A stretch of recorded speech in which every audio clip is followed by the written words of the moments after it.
having pretty good hair today.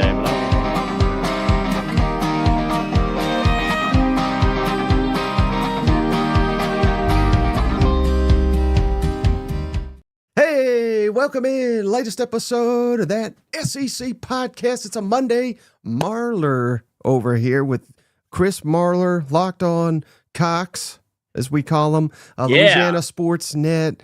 There's like 20 others, right? What's all your credentials? Why are you here? Why am I here? Louisiana Sports.net, ESPN 104.5 Baton Rouge, Locked On Gamecocks, Fourth and Wrong podcast, but also starting this week, pretty excited, I will be appearing in Nashville, your hometown, and doing weekly karaoke down at the Sip and Paint. And we're going to be only doing this song. Wait, are you really doing it? You coming to Nashville? What's it? No, I'm not coming to Nashville. It's a joke. Oh, man. It's a good joke. I nailed it. Get that cigar out of your mouth. You know what? So much to talk about. Yep. Well, hey, let's get right into it, man. I feel like the contenders are starting to separate. The pretenders are starting to fade in the SEC. So, I mean, contender, pretender. Let's do this just because we were already on the topic here. I just want to get this out of the way because I can't handle any more of Marler's tweets about statistics, and the Tennessee was not really that close. What was your thoughts on DeBoer finally beating Tennessee? I mean, I didn't think he'd ever do it. Yeah, it's been a whole year for sure. So here's what I didn't understand. Tennessee fans should probably tune out. I'll say that. So here's what I thought it was a good game. This feels kind of like not taking anything away from Alabama because there's nothing to take away. They just beat 4 ranked teams in a row in 4 straight weeks. The first time in SEC history that's ever happened. So it is beyond time. I'm getting booed over here by my fiance. Yeah, but I mean, it's beyond time. They start giving, I think, DeBoer some credit. You talk about his record against ranked opponents. He's now 19-3 against ranked opponents. I forgot his record against unranked teams, but it's even better. What about unranked? So he's going to lose to Carolina. Is that what you're telling me? I told you a couple weeks ago as a joke. I was like, that's the one he should be worried about because everyone else is ranked going into the season or going into these games.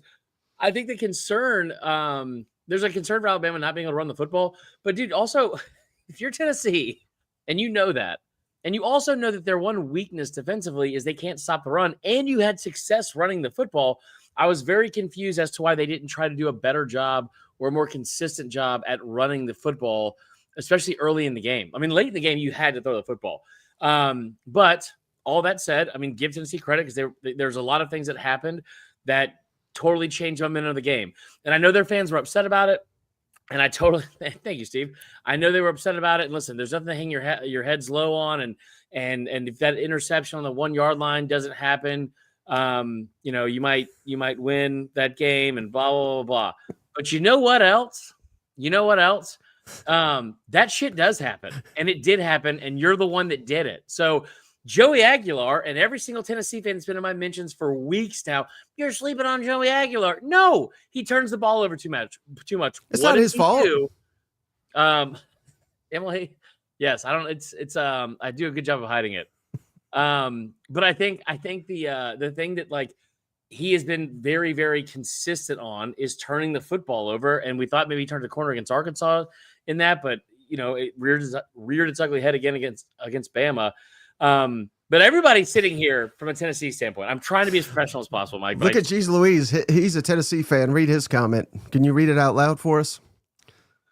This Jeez Louise is a Tennessee fan. I thought he was a Mississippi State fan. No, he's VFL right there. If your Mondays are saved by Chris Marler, I pity your existence. Well, I tell you what, Jeez Louise. It is. Here's the thing about the Tennessee fandom. And I saw this before the game. Great fans, wild. Best fans, by the way. Yeah, totally. There are some good ones. But there saw this before the game.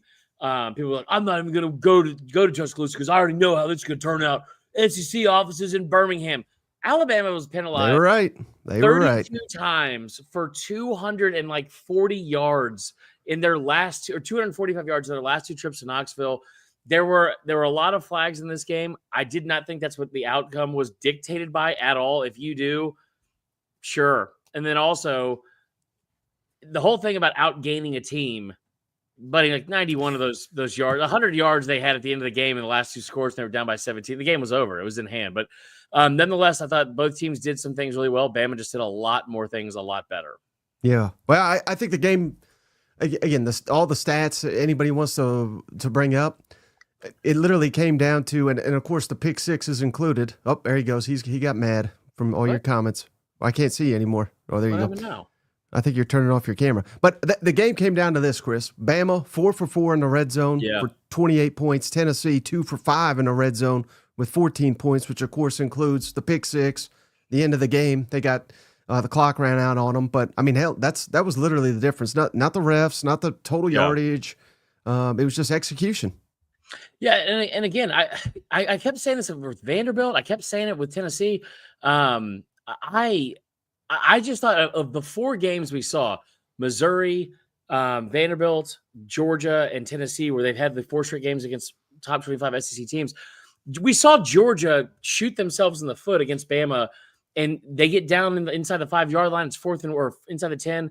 It's 4th and 1, and they decide to do whatever that play was with Cash Jones.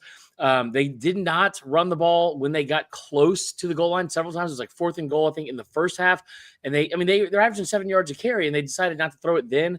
It felt like that was an alarm for everyone, because if they just stuck to their guns and knew their identity of being able of what was working, they probably beat Alabama. And so I kept thinking, well, Vandy's not going to do that. Vandy got away from the run kind of early after the fumble. Missouri, Ahmad Hardy had 11 carries going into the 4th quarter. And then Tennessee, of course, I just thought that if you were going to have success for Tennessee, it was not going to come in through the passing game as much as it would from the run game. Keep in mind too, Mike, like you think about the last 2 games they've beaten Alabama.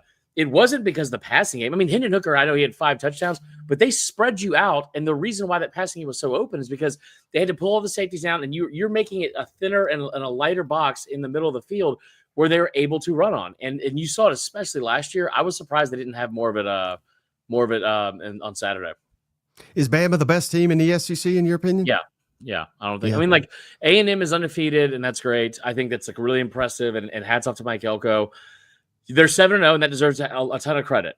But the 2 things I would say on that: one, the only knock I would have on A&M is you've gone on the road twice this season, and you've given up over 40 points in both of them. 2, you haven't played the same schedule, and I think that at some point, you and I talk to you about this all the time, especially after last season, especially with South Carolina. Winning games matters, but winning games against good opponents should matter, I think, even more. And again, if you don't think Bama should be ahead of them because they had the loss, the Florida State loss looks even worse every single week. Somehow Gus Malzahn just still trying to fucking stick it to Alabama. But the thing is, no matter what happened in week 1, it's not just they're on a good run. 4 straight wins against 4 top 25 SEC teams without a single bye week. It's the only time in conference history that's ever happened. That's unbelievably impressive. So yeah, I would think they need to be up there. Mm-hmm. And then where does Tennessee go from here? 5-2. Some of the fans are acting like the season's done, and I'm not saying they're likely to make the playoffs, but at Kentucky this week, Oklahoma at home, New Mexico State at home, at Florida. Florida just fired their coach, of course, and then Vanderbilt. I mean, it's not unreasonable to say they could beat all those teams, is it? No, it's not. The idea that their season's over is kind of stupid. I mean, the 2 losses are both to teams that are probably going to make the playoff. Probably. Mm-hmm. You got a win coming up this week. Then you get Oklahoma at home. I don't know if you watched the Oklahoma-South Carolina game. This isn't a knock on Oklahoma because they have one of the best defenses in the country, maybe the best in the SEC. I don't know if we learned that part against South Carolina because South Carolina's offense is garbage. But I will also tell you that's a beatable team. Like they haven't run the ball on anyone, and they were able to do it against South Carolina. But South Carolina is in the process of just rolling over and dying. South Carolina right now, as much as I hate to say it, and it's like that episode of The Office when Kevin is talking about when he gets back from the summer. He's like, "Oh, this summer was awesome. I got a turtle, and then I ran over the turtle, but I was able to glue it and tape it back together. And then I stepped on the turtle, and it died again." That's like the middle. South Carolina's in the process of the stepping on part. They're already broken and dead, but they're just in the process of rolling over and dying now. So, yeah, man, I think that and real quick, I would like to credit you. If anybody is not already subscribed and watching the Locked On Gamecocks podcast, you need to go over there and do it. But go watch Chris Marler. He's had a couple of meltdown videos, and he's not allowed to use profanities. And you could just see how much of a struggle it is for him not to use those. I mean, that in itself is a reason to go watch the last couple Locked On Gamecocks shows. I appreciate you saying that, and y'all, for real, go subscribe. It helps me be able to afford my fiance because I got to pay for her by the day. You know what I mean? Oh, she's one of them.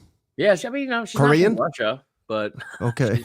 No. The thing about the podcast, I almost sent you one of these this morning. Is I was doing one yesterday, and I was like, "It's total," and I'm like, I just want to say like, "It's fucking bullshit. It's fucking bullshit," and I'm just like, I just pause for like 4 seconds, and I'm like, "Crap. It's crap." Well, you know what's not crap? Shout out our buddy JR, the legend. He shows up no matter morning, noon, or day. Legend. Cousin JR has done it again. Thank you, JR. He gifted to Paul Cockrell. I think it's a relative of Chris here. Paul, welcome to the family, courtesy of JR. So he's a big dog. Now, let's talk about them dog. Don't bark at me. Let's talk about this was arguably the biggest game in the conference, and defense was completely optional as Georgia won 43-35. What does this tell you about Georgia that cannot be killed except by Bama, I guess? But and then Ole Miss, I mean, hell, literally scored first 5 possessions and all touchdowns, yet they couldn't win this damn game. What are your biggest takeaways from this one? I mean, well, yeah, I think Evan Grimes. What's up, Evan? I think that's Georgia fans should probably issue a brief apology, or a lengthy one actually, to Mike Bobo. That was incredible. I thought Ole Miss, like this was their game to lose, because it wasn't like they weren't just having, or they were just having success. I mean, five straight drives with a score that has never happened against the Kirby Smart defense since he's been in Athens. And when you needed it most, that blue is painful, dude. I mean, how do you go from 5 straight touchdowns to 6 plays for 1 yard and barely over a minute and 15 seconds in time off the clock? I think Ole Miss still is a very good football team. I think they have a lot to be proud of in that game. Was surprised they didn't have more yards, even though they had such an impressive, impressive amount of drives to start the game, like we said. But also, Georgia did a tremendous job of controlling the clock, not just in the fourth quarter, but for most of the game, extending drives, which gave their defense rest, which is what, like usually against a Lane Kiffin team, that's something that's probably pretty important because they have you running all over the field. And I know they score from far, but usually they take a little bit more time off the clock as well. The situation, though, they had offensively, man, Gunnar Stockton, what a time for him to have his best start of his career, 84% completion percentage. For him to go out there and score 5 touchdowns, 0 turnovers, thought that was impressive. Nate Frazier ran the ball really, really well. I wish they would start getting that kid going a little bit more often. And then just when it felt more vintage Georgia in some ways, obviously not defensively. There's some issues defensively they have got to figure out. But I don't think the sky is falling as much as some of the Georgia fans think they are defensively.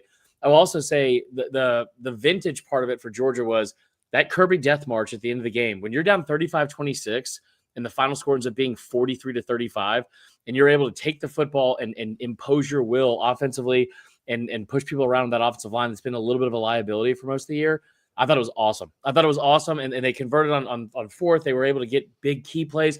And I'll tell you what they also didn't do. They never looked hesitant or skittish in their play calling or offensively, even when they were down. And then also when it was when they were trying to put the game away, like some of the play calls they had, the play call to Zachariah Branch on the right sideline was huge towards the end of the game. I thought it was awesome. I thought it was an awesome game. What was the bigger takeaway you think for the Dogs? The fact that you shouted out Gunnar Stockton there, as you should, that he's a big time quarterback and we can win these high level matchups with him, or that Georgia's defense, even though, man, I don't know, I'm sure you were seeing it, but a lot of reaction of like, man, Schumann, get this clown out of here. Kirby's defense, not what it was, but that they came up big and made the stops when they had to. What's the bigger takeaway from this game? So I think Georgia fans got very excited about that stretch from 2021 to 2023, where, it felt like they were never going to lose again. And really, they hardly did lose, right? And so You go through Except to 3 Bama. years and you lose one game to Bama before that SEC championship loss. And really 3 years, 2 losses, which was as many natties as they won during that time. I get it. Like I fully get it. They're not used to being in the situation, I think, where they're like worried about having to lose again because they've had so few of those games. I get the overreaction. I don't think it's going to stop. They've been like this since Bobo was first there back in like 2007 or whatever his first tenure was. But I think also Schumann, there's a concern there because Schumann, one, he gets more face time than any defensive coordinator I have fucking ever seen. It's so weird how much they put the camera on him. But he's got some stuff to figure out because you have all the talent, right? You have all the talent in the world. But dude, have you ever seen yeah, Bo, I don't people work jobs. I'll tell you what, when You're I was not growing up, allowed. I wanted to be a fucking firefighter astronaut. Found out that wasn't real. Guess what? We all get jobs.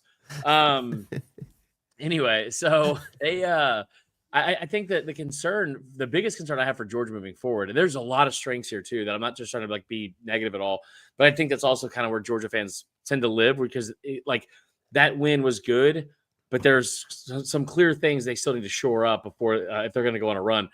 I don't see anyone else on that schedule besides Georgia Tech that's going to give them any issues, though. So Not they Texas? are getting stride right. Texas defense? No fucking chance Texas Okay. is close in that game. Georgia won that game by 14 points.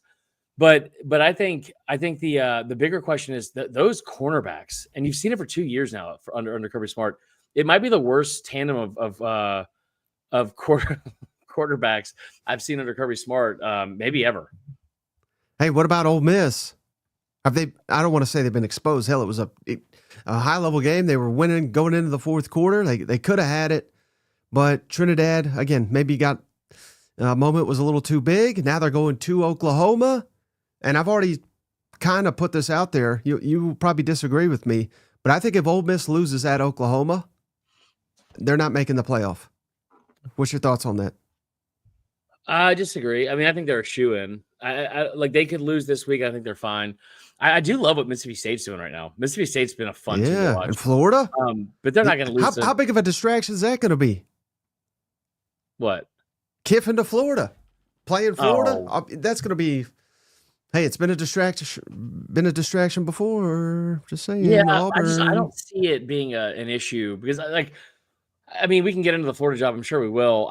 I'm not saying Ole Miss is a better job because I think long term it's definitely not. If all things are clicking, but all things aren't clicking at Florida. I posted this yesterday. People thought I was being a dick, but it's just the honest truth.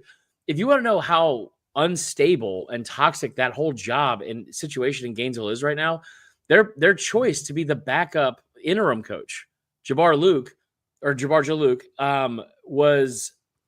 That opportunity was taken away because earlier this season against LSU, he slapped a player in the face.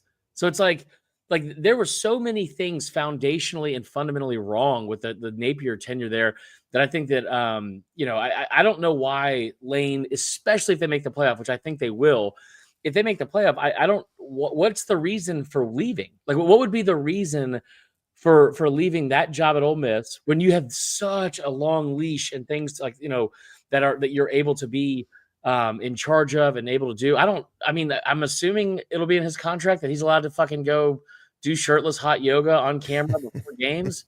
That's just what he does now. But I mean, like, I just feel like he's been able to find himself by getting himself a little bit longer of a leash in Oxford. I don't see him taking a job that gives him less freedom. I'll tell you why.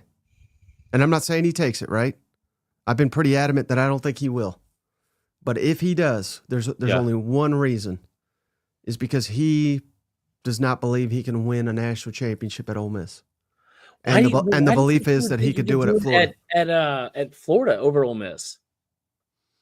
Well, I mean, because it's been done, it has been done, right? And recently, by multiple coaches, and I don't know. I just think maybe they think they can attract. I was getting into I think people, when they see like Twitter engagement, they're like, "Oh, these guys are beefing."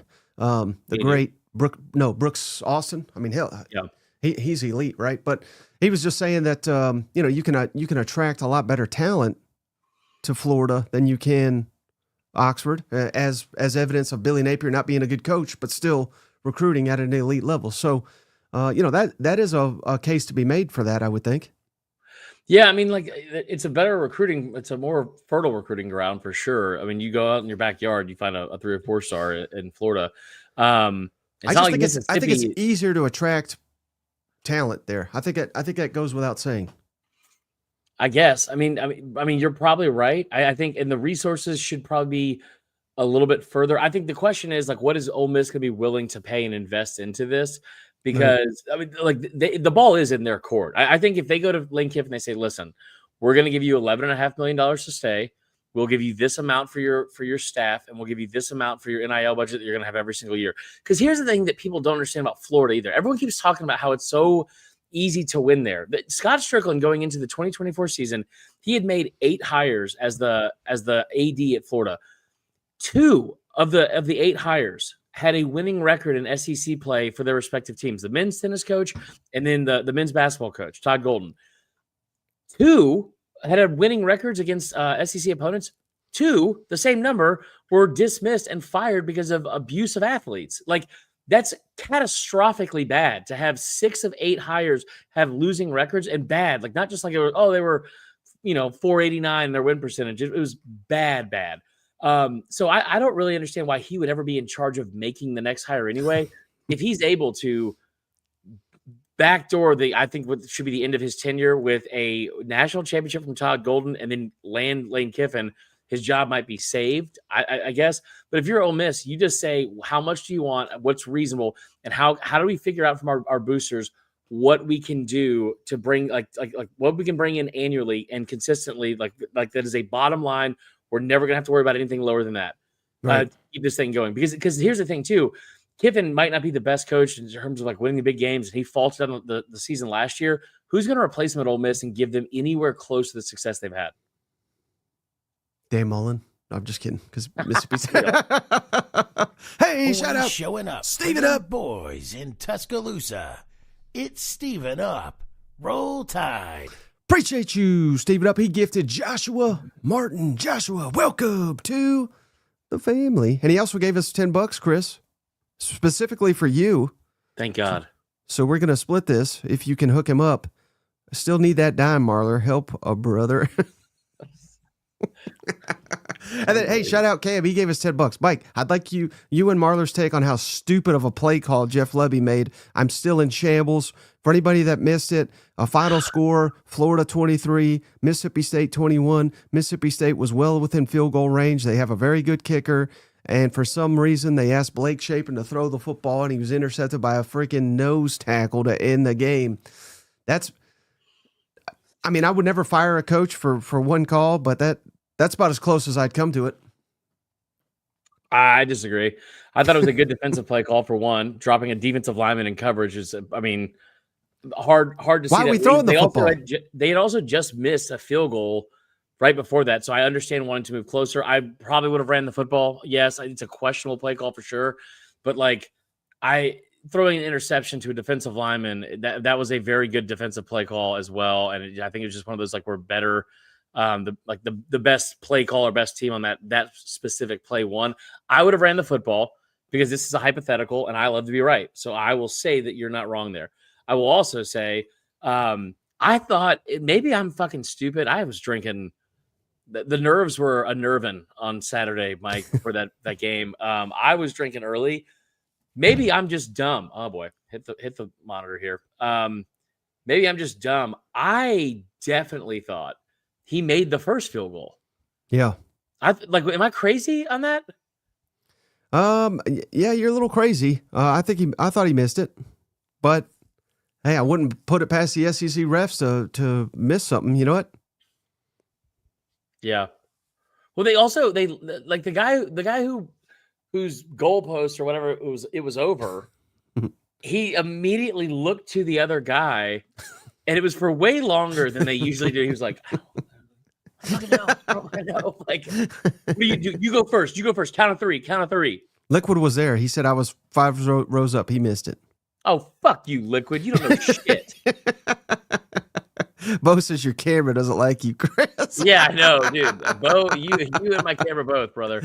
I don't know. I just got a new camera. Allie watched me do the show last week and was like, "Your You move too much and you're shaking the desk way too often. And so the camera's constantly moving. We're just going to get you a better camera. And I was like, I'll take the camera, but do you think that's going to stop me from shaking the table? No. It's the dime bag. I got it. But hey, shout out Skunkworks. He gifted a membership to Joanne Nix. Joanne, welcome to the family. Hopefully related to Derek Nix, outstanding SEC cousin over there. And then B-Dad, loyal B-Dad in the Sooners, Chris. He gifted to Larry Fisherman. That's Chris's other account there. Shout out the Fisherman. Welcome to the family. And then my favorite account on here, at least the name wise, Chris, Cousin Shane's shirt. Shane always wears the same damn shirt. Brother. What's up, gentlemen? Where do you stand on Stockton's chance of a Heisman season? He's gonna have to get some better numbers. Yeah, I think so. Yeah, I don't know that he's a. Now after the Tennessee game, I was starting to buy it, but I don't think he's a realistic candidate. Why over that? Over, what's going on over there? Marler's the one that makes Shane look good. I can't tell if that's a negative thing or a positive thing. I can only assume it's not positive. But no, I think the Gunner thing. He's coming off a 5-touchdown game, but he's also admittedly behind other. He's also admittedly behind. Love you, Liquid Flames. He's behind everyone else. Like, I don't know. I don't know how I think they could easily go 11-1. Maybe that Georgia dude. Imagine if that Georgia Tech game is for like. I mean, I don't even know what the numbers are. Is it Tech number 7 in the country right now? Georgia Tech is number 7 in the country. I know I've confused everyone, including Bo, about my origins and lore, being from Atlanta, growing up in a household of Bama fans, going to Georgia College, State University, doing a Locked On Gamecock show from Baton Rouge, Louisiana. But I fucking love Georgia Tech so much, growing up in the shadows of that stadium. How does awesome. That guy's got to be a SEC candidate, wouldn't you think, or no? I don't see why he would leave. I don't see why he would leave Okay. Georgia Tech. Okay. I mean, there's reasons, but I'm just gonna be very biased and hope for the best that he's not gonna leave. Because I don't think there's a lot of money in that donor base. There's only they don't.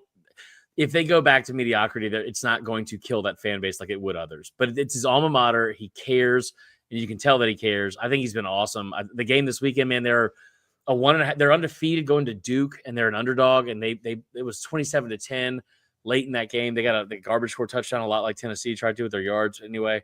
I think I don't know why. I mean, there's reasons why he would leave. That's also a tough sell because it's like if you're trying to pull him out of his alma mater when things are great, I don't see that happening. Hey, well, we're getting some Mizzou questions, so let's pivot to them. They won in overtime 23-17 on the Plains here. Chris, I was told Auburn's an elite home field advantage. They're 2-9 against Power 4 competition under Hugh Freeze, so I don't know how elite it is these days. But thoughts on this matchup that literally could have went either way, but Missouri made the plays and Auburn didn't, and that's kind of a theme of the season. First off, shout out Emily Powell, who's my favorite listener here each and every week. There's a lot of good ones in here. But yeah, Georgia College State University, go Bobcats. Love it. Love to see it. Yeah, we don't talk about the Bobcats nearly enough on here, Mike. It's probably because they don't have a football team. Still undefeated. Love that. But I'm not going to stop with the ACC talk. Stop spelling your name with 2 O's, you weirdo. What's going on there, Jordan? You know what's the worst name ever, Mike? And I hope there's somebody in the what do you call it? Chat with this name, Brennan. I fucking hate that name so much. It sounds like you're starting a car. Like, Brennan. Why are there so many N's so close together? Anyway, moving on back to the question at hand. That's the drugs talking, folks. I feel so bad. Shout out Millersville, Georgia, baby. It's there for 6 years. I feel so bad for Auburn fans. And that's hard to do. It like my fiance is obviously an Auburn grad. She said to me last week, I think I brought it up on the show, and it was like it felt such like a not a bless your heart, but just like, oh man, type moment. Cause she was like, look at our fucking atmosphere. I was in the stadium for LSU, South Carolina, LSU winning that game only by 7 late in the third, early fourth quarter. Place empties. It's supposed to be one of the best atmospheres in the country. And for big games, it is. But Auburn fans show up every fucking week, no matter who the opponent is, no matter how bad the team is, no matter how bad their own team is, they show up every week and they give this incredible atmosphere. And every single week, Hugh Freeze pulls down his pants and takes a huge shit on that entire fan base with his play calling and his decision making. And then afterwards, after he forgets to wipe his own ass, he somehow blames everyone else for why it stinks. And it's unbelievable that this dude still has a job at 1-12 versus ranked teams. They are 0-4 for the third straight time. Anybody that has a vote of confidence on this guy at this point, it's pathetic. Like I would feel better if he came out and he said, "This is my fault. This is not up to our standard." But instead, every week it's like, well, so-and-so, we're so close. That's fucking bullshit. Last week when he was talking about calling up his other coaching buddies, calling up Butch Thompson, the baseball coach, "I've just never seen anything like this in my 25 years of coaching." I asked them, you ever seen a team lose this much? Stop fucking feeling sorry for yourself, okay? Like, just go figure out how to fix it. Like, if you, it's you so know how weird. they reward those great fans you referenced there on the plains? They say, "Hey, let's rip away a home game. Let's put it in Atlanta for some NIL money." Yeah, but I mean, they also they're gonna need some money.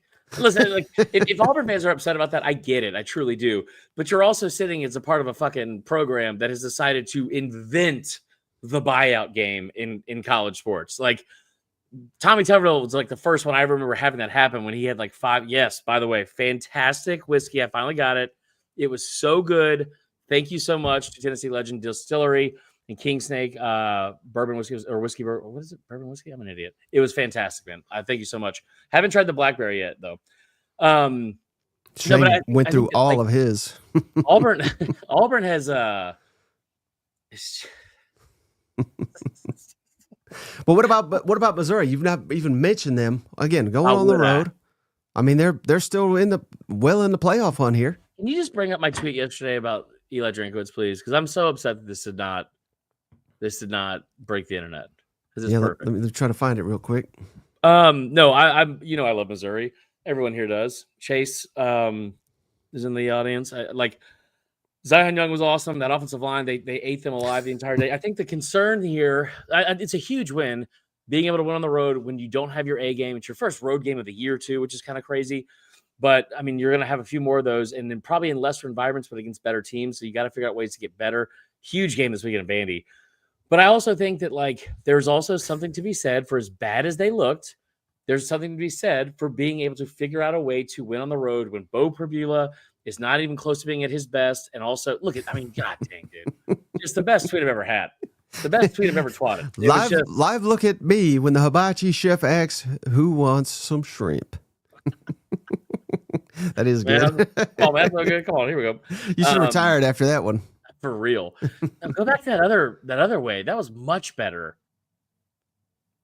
Go back to the other portrait mode thing. Yes. Oh, that's worse. Never mind. I hate that. Like a cat lady in Florida. No, I think that the concern is if you're able to win, which is good, without your best effort probably and a ton of mental mistakes and shooting yourself in the foot. But this is the second straight week that Ahmad Hardy hasn't looked like the Heisman Trophy contender we thought he was going to be.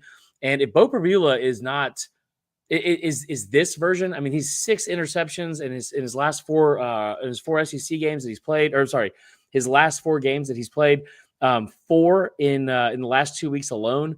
If he is that version, that's a scary thing. And then the other thing I have for it too, man, is because if you watch the end of that Bama game, he's got a dude standing wide ass open on the sideline, and they're a completed pass maybe from being 7-0. But the concern now becomes if he's not seeing the field well, and then you're also not able to depend on Hardy, where does the offense go from here? Luckily, the defense has been outstanding. Right. All right. Hey, we've gone this far. We haven't even talked about the LSU Tigers. Come on, going down to Nashville and losing with those big L's, 31-24. Vanderbilt's for real. LSU, probably not. What's your thoughts? So the LSU stuff is very frustrating. I just got out of the Brian Kelly press conference down here. Great questions, by the way. I thought they were outstanding. You just saying that? I had 2 of them. I know. I think he's starting to warm up to you. That was my takeaway. We're best friends. We're gonna hang out.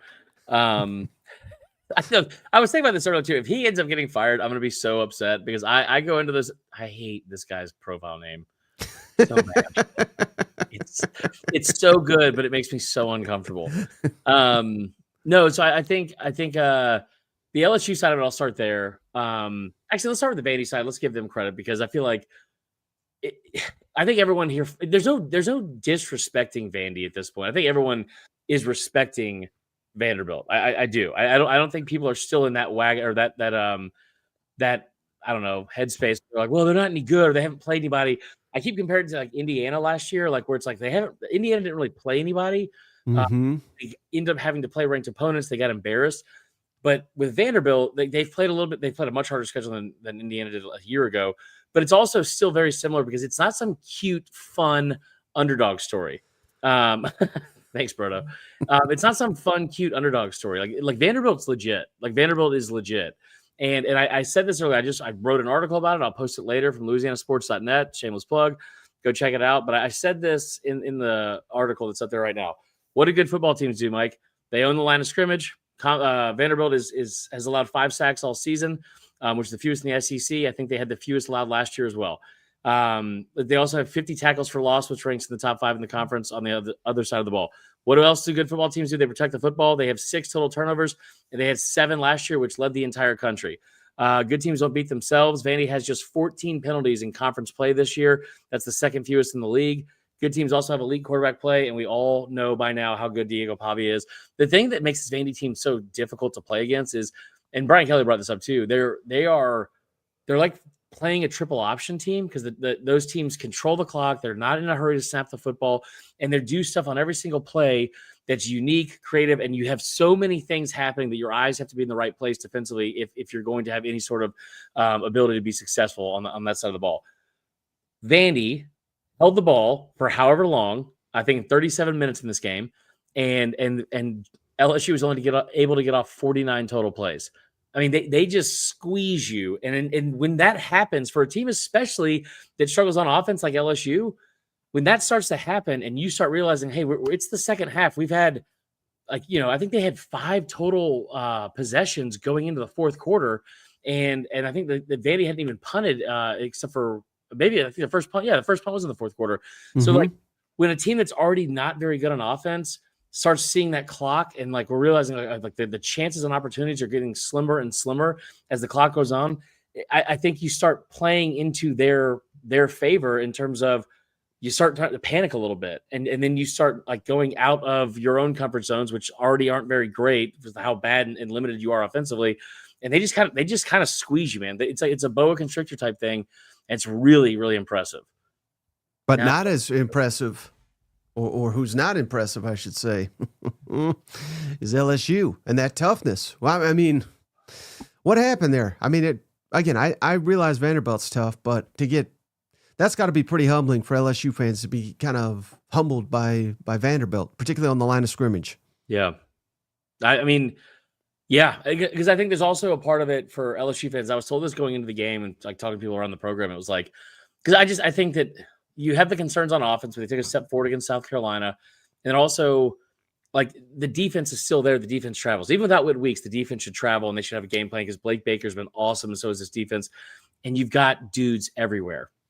To go into that game, though, and the concern was if they lose, the fan base has zero confidence if they lost to Vandy that you're going to be able to figure out a way to win out and get in the playoff, let alone beat 2 of the 3 games against A&M, Oklahoma, and Alabama. I'm dumb enough to think they can win this weekend. I think they can also beat Oklahoma. I'm not in a place right at all where I'm going to say right now they can beat Alabama. And that whole dream might die this weekend with A&M coming to town. Like I said, A&M also has gone on the road twice this year and given up 40 points to 2 teams. So I think at LSU, man, the scary part is from this year is you don't have an identity that you can really lean on. You don't have a run game that you can lean on. The passing game hasn't been great. The best part of the passing game has now become your option at tight end with Trey'Dez Green, but you brought in all of these receivers. You should have the best receiving core in America with how much talent you brought in, and it's nowhere to be found. You're also not giving a ton of looks and targets to Aaron Anderson, even though he was a little bit banged up. Nick Anderson is nowhere to be found. Barryon Brown had a good game, but like We're not seeing these games with these like elite players. Like Chris Hilton's gone missing, and the offensive line apparently is still as bad at running the football this year as they were a year ago. And it's been bad. It's just been bad. And so I think the bigger concern for LSU is this. If you spend $18 million on this roster, which is exactly what he said, what Brian Kelly said they spent, you spent $18 million on that roster, and it yields you an 8 or 9 win season, you end up in the fucking Music City Bowl. It is very hard to go back in this day and age to those same boosters the next year and say, hey, need more money. And no, we didn't make any changes at the head coaching position because that's a $53 million buyout. But we need more money so we can go get a roster. Because who's the backup quarterback? Michael Van Buren? There's no fucking way they're going to go into next season with him as the starter. They're going to have to go to the portal again. They're going to have to find a quarterback. And then the worst part about the Bryce Young thing, which I thought, or Bryce Underwood thing, which I thought was like a blessing in disguise at first because it freed up all this money that you were able to spend when you lost him to Michigan. Well, now you don't have a quarterback for next year. And like you've got a guy for 2027, and you're still trying to get Elijah Haven, who's the number one quarterback in that class. But like you don't have a dude coming in that you're super high on, and you don't want to start a true freshman anyway in what could end up being Brian Kelly's year that's finally make or break. Mm-hmm. Hey, we were giving some love to Tennessee Legend. They gave it right back to us, Chris. Shout out. The Legend gave us 5 new members. It's just Tennessee church. Legend. Jonathan Hayden, Crimson Tanky. That's probably your brother. David Russell and Emmanuel 2Gs Leonard. Welcome to the family, courtesy of Old Tennessee Legend. Well, we went this far. Someone said Clark Lee is going to be a Tennessee Legend by the end of the year. Wait, Michael Lynn said he didn't realize I had ties to Lexington, South Carolina. I was wrong about you. I don't know what you were wrong about, for one, because it sounds like that was a negative thought. But yeah, I lived in Lexington, South Carolina for quite some time. Mom's a pastor over there. Don't tell her I say so many bad words on this show. Well, we've gone this far because I didn't want to get the meltdown right off the bat. But what the hell are we doing here? Shane Beamer's melting down. You already gave your flowers to Oklahoma, kind of. So, man, Lenore Sell. I mean, this is with perhaps most gifted quarterback in the country. We can't generate much of anything. Is there any hope for them Gamecocks? No, there's not. And I hate to say it because it's like I want I was so high on this team coming in, and I knew there were so many question marks, and I probably was a little bit too bought into the Kool-Aid for what they had coming back than I should have been. But here's the other part too, Mike. When you have arguably the best player offensively, and he was in the SEC to close last year, like at the end of last season, he was, and then you have arguably the highest ceiling of any defensive player, especially in his class, in Dylan Stewart coming back. When you have both those pieces coming back for South Carolina, you would tend to think that you're going to have a really good season. And we had such a track record with Beamer where they didn't have any misses in these portal guys. They didn't have a ton of misses. And then the development they've been able to have where they were able to take these 3-stars, especially on defense, and be able to put them and turn them into top 50 NFL draft picks and like all these things. Sure, there were question marks offensively, and especially across the offensive line. And sure, there were players that you needed to replace that were really, really good. But there wasn't a ton of reason to think that because I kept maintaining this going into the season. Everyone that said South Carolina you lost too many players, you weren't going to be any good, and blah, blah, blah. Those same people were saying that the year before. And so, like, I'm not trying to discredit their preseason prediction, but it felt, and I still believe this, it was way more from a dismissive, not doing my homework mindset of like, well, yeah, they just lost too many players. They're not going to be able to replace them. Well, you didn't know the name of those players the year before. Like, no one knew fucking Demetrius. Like, I didn't hear Ari Washburn talk about Demetrius Knight Jr. before the season. No one thought Kyle Kennard was going to end up being the SEC Defensive Player of the Year. But you go into this year with all of this wealth of talent. You bring in this recruiting class with arguably the best receiving class of any team in the country in that recruiting class. Those players are nowhere to be found. Russell Faison has not been able to get going. The offensive line is somehow fucking worse than it was the last 2 years, which is saying a lot since they got 41 sacks in each of those years. The offensive play calling is such a fucking joke. And I'm so glad that you give me the opportunity on this show to be able to say what I really want to say unfiltered and not on Locked On. I love my Locked On job. Love it to death. But being able to actually say cuss words when talking about this, it's the only way to actually be able to communicate how I feel about it. Mike Shula ran the ball on the first drive for 50 fucking yards, Mike. 50 fucking yards they had on the first drive of the game against Oklahoma. Do you want to guess how many they had at the end of the game? 54. 54. Yeah. 54. First and goal from the 9-yard line. You are the worst rushing offense in the entire fucking conference, and you run 3 straight plays from first and goal from the 9. Do you want to guess? 1, it's already fucking stupid. But 2, do you want to guess how many of those run plays went to Lenore Sellers, your best fucking player? None. 0. 0. And then, just to make it all worse, you sit here at going into, I think, the second half or something like that. You had, or maybe it was the second quarter, you've had 13 consecutive trips across the 50-yard line that yielded 3 total points dating back to the LSU game. And that's fucking pathetic. Like, it's just so bad. It's just so bad. And to sit here and figure out, or say, like, with Shane Beamer's response to it, and I understand that he and Jack Veltri had a conversation about it, and Veltri didn't feel like he owed him an apology or anything like that. But here's the issue, man. You're frustrated with having to answer a question, and I get it. But everyone watching it is even more frustrated with having to watch the same fucking bullshit because everyone knows the problem. Everyone knows the problem. And just because you made a change on the offensive line does not mean that it's unreasonable to ask if there are other changes happening, because this entire season, even if they fucking won out, Mike, even if they won out, it would still be an abject failure from what the expectations were coming into the season. Like, it's so fucking stupid. And now you are staring at 4-8 directly in the fucking face. You're not going to beat Alabama. You're not going to beat Oklahoma. You're not going to beat Ole Miss. Do not clip that. And now the biggest win you have left on the schedule is if you're able to beat a bad Clemson team. And I swear to fucking God, dude, if the end of this year, the Clemson game, which they could win easily, as we've seen how bad they've been, and it's at home. But by then, I question how up the fans are even going to be for that game because of how badly beaten down they've been.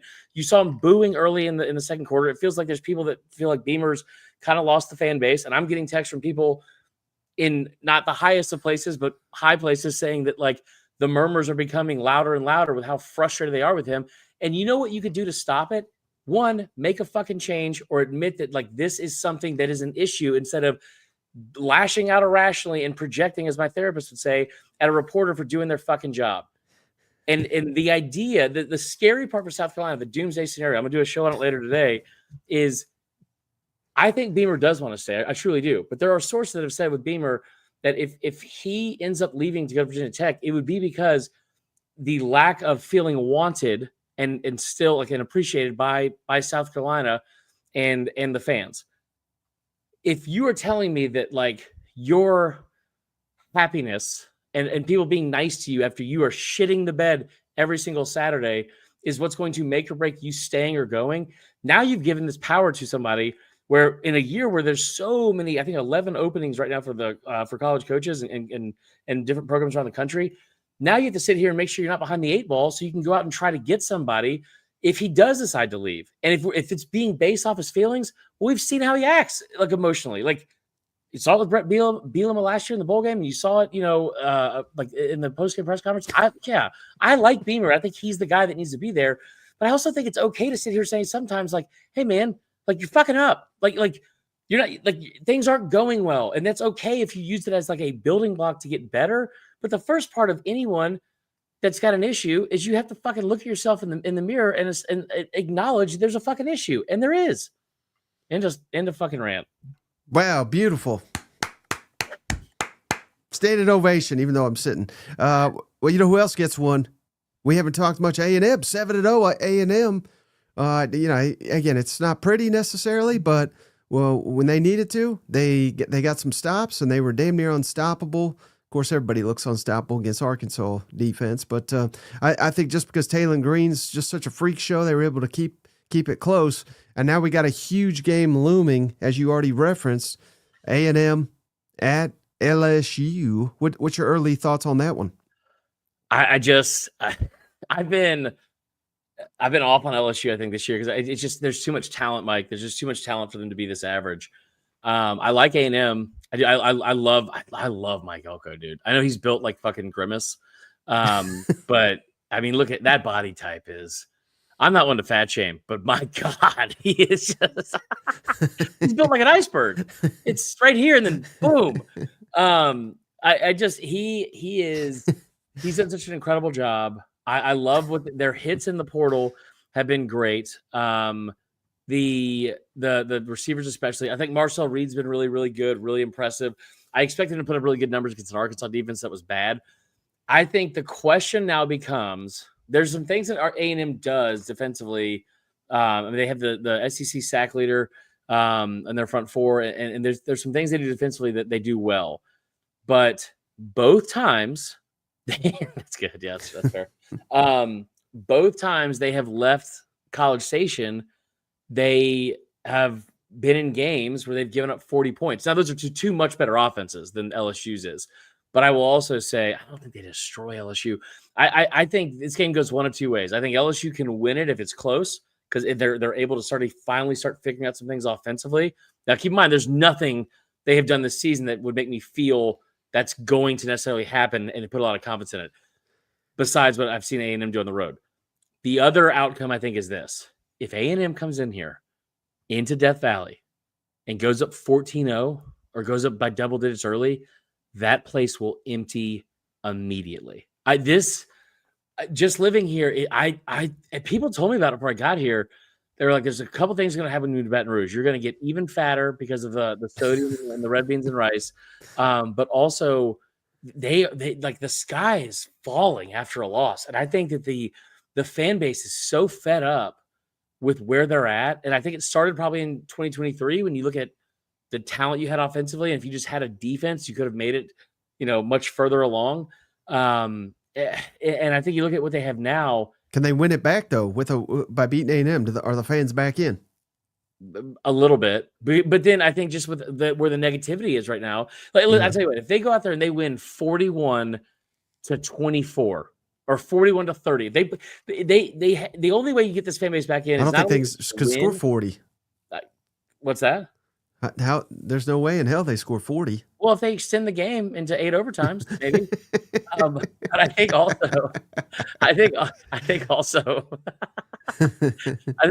if you figure out, you'll have to not only win this game to get them back, but you need to win it in a way that's either really big or in a, so it's like impressive, or it's in a way that you have not done so this season. And then that would be scoring a bunch of points, the offense putting up a bunch of yards, and finally looking efficient, and Garrett Nussmeier looking himself.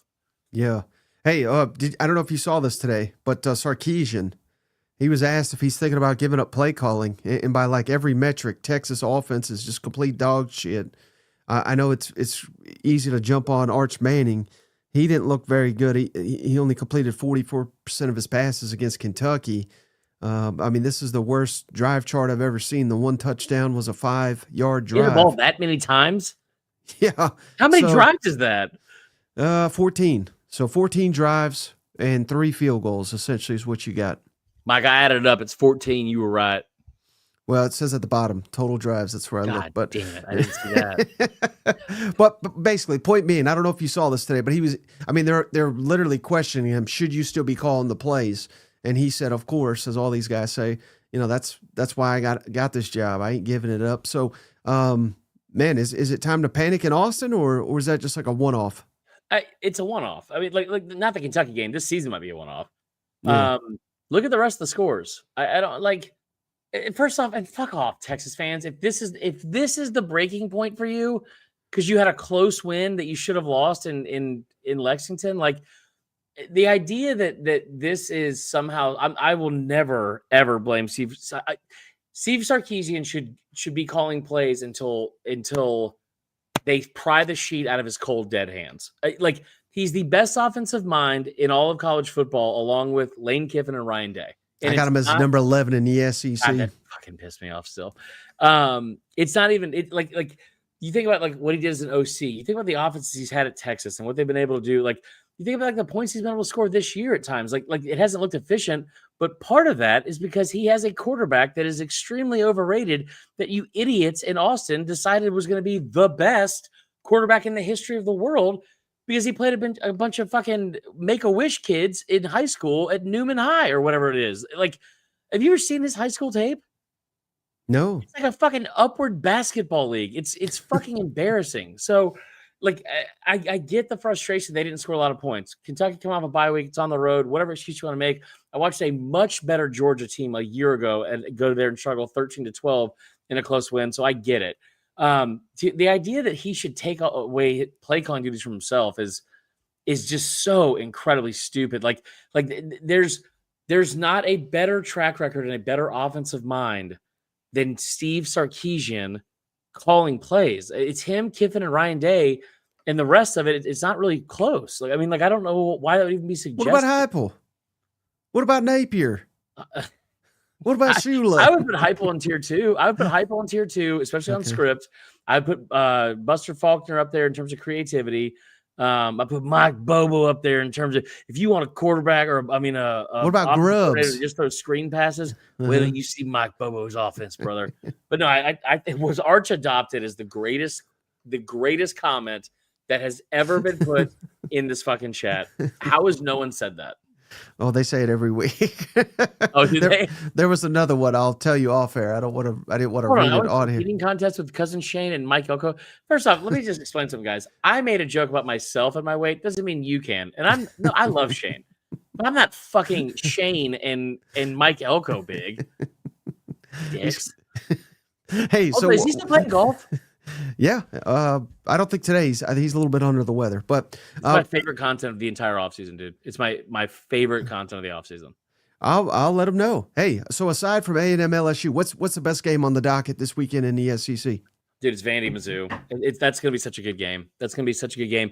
The one that not enough people are talking about for whatever reason is Oklahoma Ole Miss. I don't know. Yeah, I mean, that's like 13 versus 8 again, a noon kickoff. That's going to be a great game. I cannot wait to see that. But I think it's so I think that'll be the most interesting matchup because Ole Miss's offense going up against a really good Oklahoma defense. I personally like Ole Miss in that game. I just think that they're better offensively and more equipped to score. I think the LSU A&M game is gonna be good, but that Vandy Mizzou game, man, like the fact that the winner of that game has an inside track to the cultural playoff is awesome. I mean, it's awesome. It's awesome. So I'm very excited about that. And I think that it's interesting also that Vegas has them as a 2.5 point favorite because them being a 2.5 point favorite means I just assumed that this would be another thing where they would get kind of dismissed or run over because of the logo, but they're going up against the only other logo in the conference that gets disrespected more, which is Mizzou. If there's one game, and you feel free to change your opinion, we're not holding you to it, but is there one game that you're like pretty confident you know the winner as of right now? Alabama over South Carolina is probably going to be. I think that Auburn game is kind of interesting. I mean, that one's kind of interesting. Yeah. I mean, the Texas game at State. I mean, there's some really good football on this weekend, man. There's some really good games on. So I think it's going to be. I tell you what, man. Everyone talked about, including myself, how frustrated they were. Peyton, I don't want to be negative here. But I don't know if they all of a sudden have a rushing attack. They just played more about Carolina. Yeah, I think that might have been more in South Carolina, but we'll see. I think I was one of the many that complained about the whole SEC and CBS thing and blah, blah, blah. But how fucking good has this been, Mike, where every week we get like from 12 to 11, or as you would always say, 6 to midnight with how you live. Is that like we have just good football on all fucking day. And I'll tell you that this whole Central Time Zone thing is fucking awesome. It is awesome. I mean, it's everything starts right away. It's great. Yeah, it can't be beat. It was a game changer when I moved to Nashville, I'll tell you that. But I also want to shout out SEC Sean. I believe he's our cousin picker this week. So shout out Sean. He gifted a membership to Spence Gibbs. Spence, we appreciate you, buddy. Welcome to the family. Any closing thoughts, Marler, as we get you out the door here? I'm going to go get some Ozempic, and I'll talk to you next week. No, I appreciate you guys. Awesome. For real, though, check out the other podcasts and send us a sub. It would be great. How'd you get on with those Oklahoma guys? They all just started reaching out to me. You know what's funny, Mike, is that I kind of expected that to be the case this week because of who South Carolina's playing. Right. And man, they are. That is not the case. That is not the case. Who's the next coach fired? Who's the next coach fired In the SEC? I think probably the one that makes the most sense. It's probably fucking what's his name? Stoops. Yeah. Before Freeze, huh? Oh no, Freeze. Because I think Stoops is gonna I think Stoops is gonna do something where he's like gonna step down, or because I think he's just fucking over it. Like I think he's so. Emily's yelling at the screen. Yeah, Freeze. No, it's gotta be Freeze. You're right. The Freeze thing is so, dude. It's so weird. It's so weird to me that Auburn. Like I saw a report last week that somebody said, I don't know how real it was on Twitter, but it was like, well, the administration still believes in Freeze because they're 3-3, but they should be 5-1. I just like, that's that same guy. I mean, again, his name's Philip Marshall. I'm sure he's a nice man. He would bash the hell out of Freeze when he was at Ole Miss, of course. Philip Marshall. And then when the day Hugh Freeze got hired, he wrote a big column. I have friends that hire hookers. I shit you not. That is still, you can find it in the archives at 24/7. He's like, we all hire hookers, basically. What? Philip Marshall should have been hanging out, brother. Come on now, here we go. That's wild. That's a wild thing to say. I swear to God, that's a real thing. He's just so fucking bad, and the way he's handled his business, I think, is I like full disclosure. And Emily Earmuffin, I thought he would be the best fit for Auburn because this, like, not trying to be a dick, but also kind of trying to be a dick. There's not a fan base that talks more about how morally sound and superior they are to others in this conference than Auburn. It is very much it's different. I know you don't get it, but we're above this. We say a creed. We believe in Auburn. We love it. And it's a great fan base. They are the most loyal fan base, I think, in the entire country. And they show up week after week. I got to go to that Cadillac game against A&M in 2022. Unreal with two like 4 and 5 teams. But that whole attitude where you're holier than now and then still paying for Cam Newton and having the drunk as a coach with Pat Dye and all that kind of shit.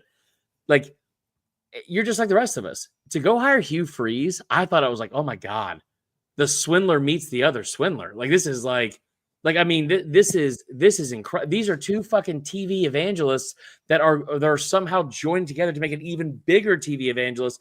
And it has not worked out well. It's kind of crazy. I hate it for it. But hey, we appreciate you, buddy. Yeah, man. Would you like to give out your tag or anything before you jump off the line here?